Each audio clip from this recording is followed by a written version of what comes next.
Kabul, Afghanistan, just a few minutes and a thin wall apart, both President Ashraf Ghani and his chief rival, Abdullah Abdullah, took the oath of office as the President of Afghanistan on Monday, plunging the fragile country into a new crisis during sensitive peace talks. As both men were delivering their speeches broadcast on split screens across the country, a barrage of rockets landed in the capital near the site of the ceremonies. Sirens blared in the diplomatic area near the presidential palace. Mr. Ghani's inauguration was briefly interrupted, with some in the audience running for cover. But the president refused to leave the stage and urged calm. "I am not wearing an armored vest," Mr. Ghani said, opening his jacket. "We have seen big attacks. A couple explosions shouldn't scare us." The capital city had remained under lockdown for much of Monday, as marathon efforts led by U.S. diplomats to prevent a split government following a months-long election dispute failed.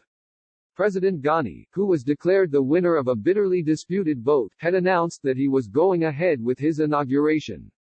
Mr. Abdullah, who accuses Mr. Ghani of winning unfairly through fraud, had said that he would hold a simultaneous swearing-in next door.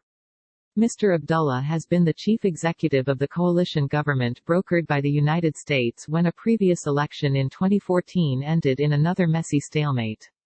This is the third presidential election, out of the country's total of 4 since the U.S. invasion in 2001, that has been bitterly disputed and has required American mediation to find a way out.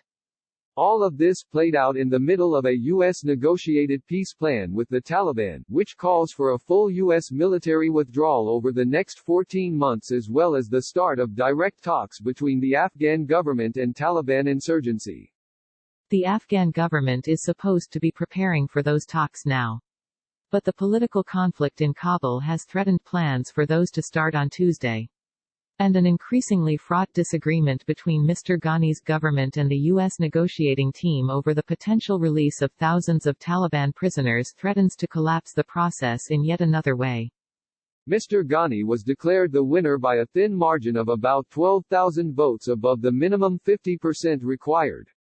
Mr. Abdullah's team has disputed about 15% of the total vote.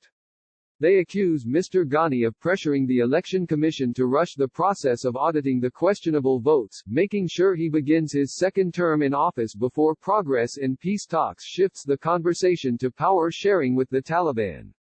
A previous attempt by Mr. Ghani to hold his swearing-in late last month was delayed by U.S. shuttle diplomacy, as it would have brought the crisis to a head right on the eve of the Taliban and United States signing their deal in Qatar on February 29, officials said. Mr. Ghani's advisors said the election crisis needed to be brought to a conclusion so that a government with a clear mandate could lead the talks with the Taliban.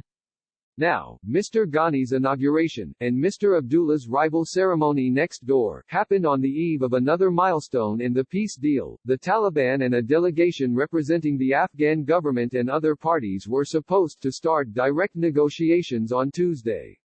That appears unlikely now. Zalmay Khalilzad, the U.S. special envoy for the talks, came to Kabul soon after signing the deal with the Taliban, in hopes of figuring out a solution between Mr. Ghani and Mr. Abdullah to keep the government from splitting. He shuttled between the two leaders half a dozen times on Sunday, officials said, with the meetings stretching to the early morning hours on Monday. Mr. Khalilzad even briefly managed to get Mr. Ghani and Mr. Abdullah to meet face-to-face close to midnight on Sunday, but Afghan officials from both sides said there was no breakthrough. Mr. Khalilzad, General Austin S. Miller, the commander of U.S. NATO forces in Afghanistan, and dozens of other diplomats attended Mr. Ghani's inauguration, which was administered by the Afghan Chief Justice. No senior diplomat was seen in attendance at Mr. Abdullah's ceremony next door, which was administered by a religious cleric. Advisors to Mr. Abdullah said they had been ready to find a solution to the crisis in the form of an all-inclusive government, something not unlike the current setup negotiated by Secretary of State John Kerry after the 2014 vote ended in a stalemate. The Abdullah team's bottom line was that whatever form the government took, nothing should validate an official victory through the vote for Mr. Ghani. Mr. Ghani's advisers said they were willing to accommodate Mr. Abdullah through a solution in accordance with the constitution, essentially ruling out Mr. Abdullah's continuing in his current extra-constitutional role as chief executive. But they said that Mr. Abdullah's demands had made that impossible. Late into Sunday night, state television broadcast drone footage of the palace boulevards lined with large Afghan flags for the occasion. Representatives and diplomats from 45 countries, and about 2,500 domestic guests, were invited to Mr. Ghani's event, his inauguration officials said. Mr. Abdullah's team, hours after, announced that they had issued 10,000 invitation cards. Seats were arranged around a fountain, and a stage was decorated with flowers. We have just sent invites to embassies and foreign organizations in Kabul, Fazil Ahmad Manawi, a senior advisor to Mr. Abdullah, said on Twitter around 9 p.m. Around 2 a.m. on Monday, Mr. Manawi tweeted that the American side had told them that Mr. Ghani had agreed to postpone his inauguration to allow more time for negotiations between the two camps. One advisor to Mr. Abdullah, speaking on condition of anonymity, said Mr. Khalilzad had managed to persuade Mr. Ghani to postpone after getting Secretary of State Mike Pompeo into the conversation. There was no immediate confirmation of that claim from American officials. But just hours later, at 6 a.m., Shah Hussain Mortazawi, a senior advisor to Mr. Ghani, said the inauguration was going ahead on Monday as planned. For many Afghans, the political crisis has been a draining distraction from more dire challenges facing the country, including the resumption of fighting with the Taliban, the spreading of coronavirus, and poverty rates that are growing worse by day. I am a member of the cheering squad. We are here to clap and cheer when they speak, said Nourullah, a teenager from Parwan province, who was at Mr. Abdullah's inauguration. I don't care about any of them because they don't care about the country. Just look at where the price of potatoes has come to.